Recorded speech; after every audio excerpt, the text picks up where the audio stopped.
Bismillahirrahmanirrahim. Assalamualaikum warahmatullahi wabarakatuh.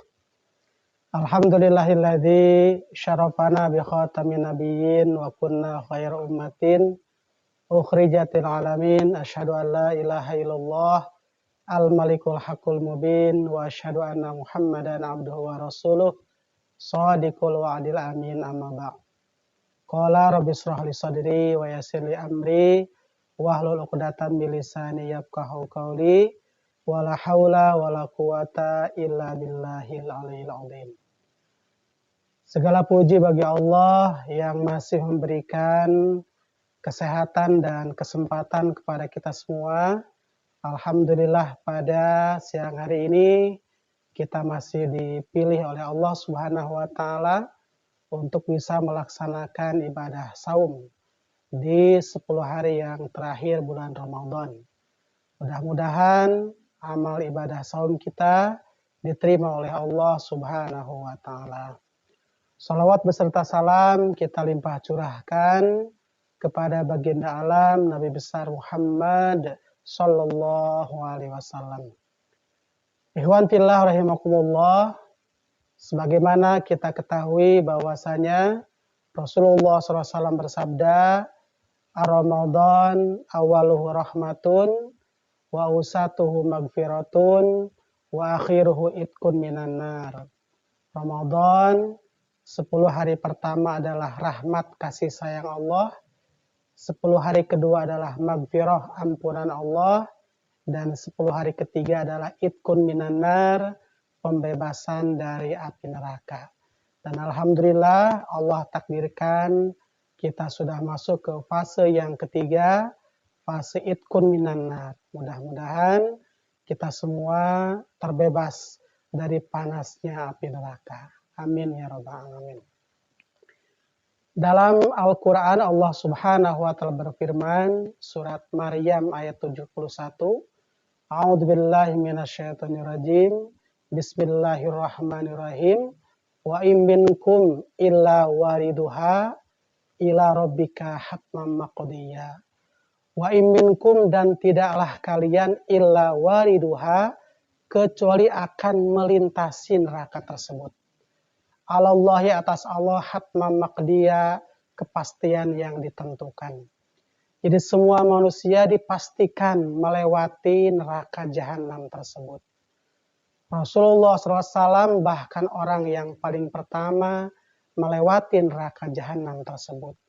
Jadi kita semuanya akan melihat melintasi neraka tersebut. Dalam hadis riwayat Imam Bukhari digambarkan betapa mengerikan dan dahsyatnya api neraka. Yang pertama, keadaan jembatan itu di antara mauqif dan surga. Ada jasrun bainal mauqif wal jannah.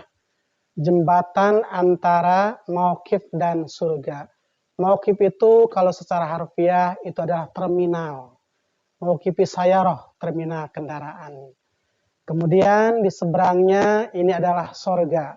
Mauqif dan sorga ada jasrun, sebuah jembatan yang melintang. Dan di bawahnya api neraka jahanam.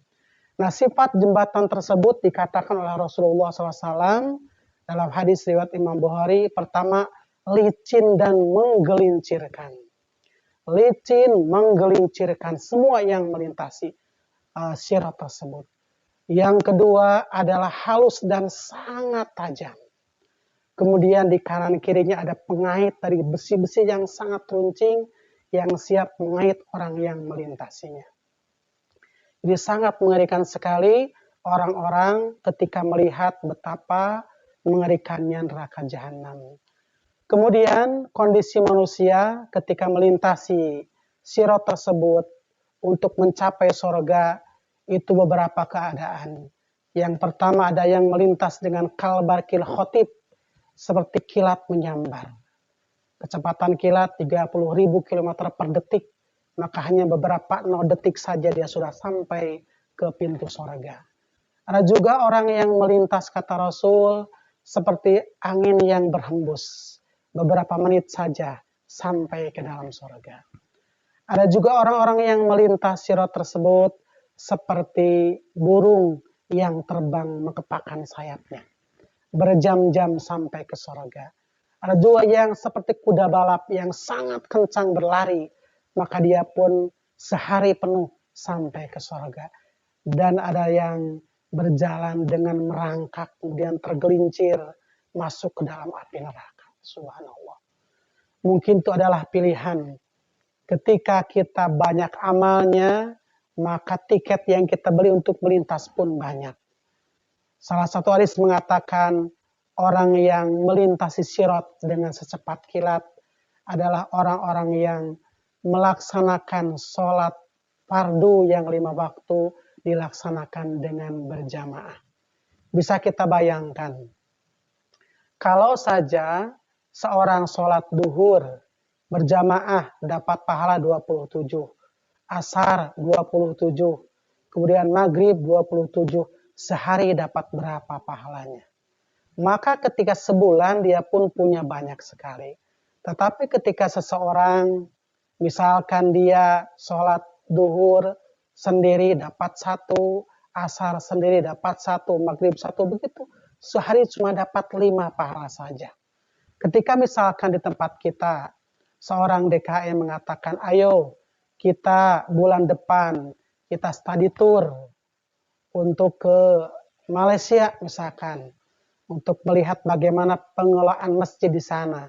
Maka ada orang yang mengumpulkan sehari 1 juta, sebulan dapat 30 juta. Ada yang sehari mengumpulkan 100 ribu, dapat 3 juta. Ada yang hanya 1000 saja, dapat 30 ribu. Nah, itu akan berbeda ketika yang 30 juta pada hari haknya dia berangkat ke Malaysia, dia bisa beli tiket pesawat, dia bisa belanja di sana, kemudian pulang dengan banyak barang bawaan. Tetapi ketika orang sedikit bekalnya, sudah tidak bisa naik pesawat, dia naik kapal laut lama, apalagi yang hanya 30 ribu, bagaimana dia harus menerjang lautan dengan badai dan ombak, dan tidak mungkin sampai ke sana. Begitupun seseorang selamat dan tidaknya, cepat dan tidaknya melintasi Shiratal Mustaqim, bagaimana amal yang dia bawa. Maka para sahabat, ada yang sangat ketakutan sekali dengan gambaran neraka ini, sampai suatu hari ketika Rasul Haji Wada tahun 9 Hijriah, Rasulullah SAW bertemu dengan seorang sahabat dengan keadaan yang mukanya pucat pasi, kemudian rambutnya kusut masai, pakaiannya pun acak-acakan. Ditanya oleh Rasulullah, wahai sahabatku, apakah gerangan yang terjadi pada dirimu? Sahabat tersebut berkata, ya Rasulullah, ini doa saya yang dikabulkan ya Rasul. Rasul heran, kok doa dikabulkan tapi akibatnya seperti itu? Sahabatku, apakah doa yang kau panjatkan kepada Allah sehingga hasilnya seperti ini? Kemudian sahabat tersebut berkata, ya Rasul, banyak sekali dosa yang saya lakukan.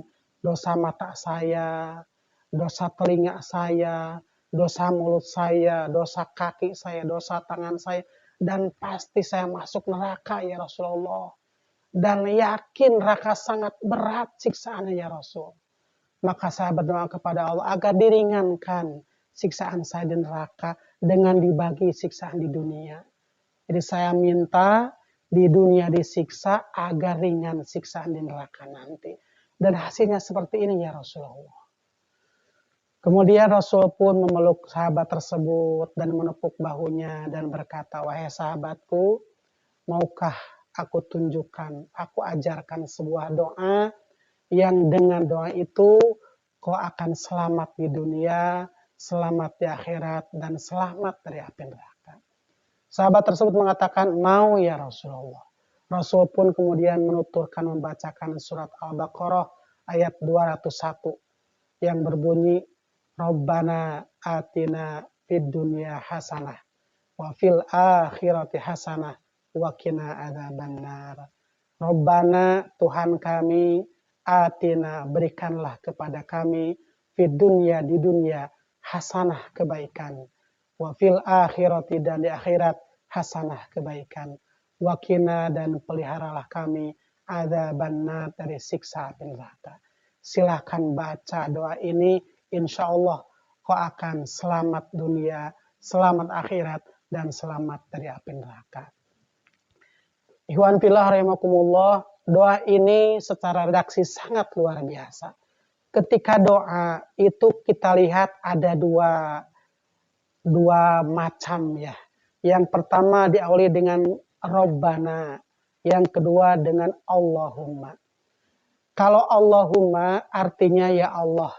Karena memang asalnya Allah pakai munada, ada ya di depan, kemudian ditukar dengan hak di belakang. Jadi Allahumma, tapi artinya ya Allah. Ketika ada munada ya Allah, itu seperti menunjukkan bahwa antara Allah dengan hambanya ada jarak.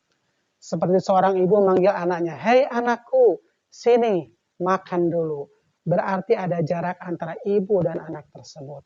Tetapi ketika pakai Rabbana, Tuhan kami, itu seperti tidak ada jarak antara hamba dengan Tuhannya. Seperti seorang ibu, anakku, makan dulu. Itu seperti tidak ada jarak.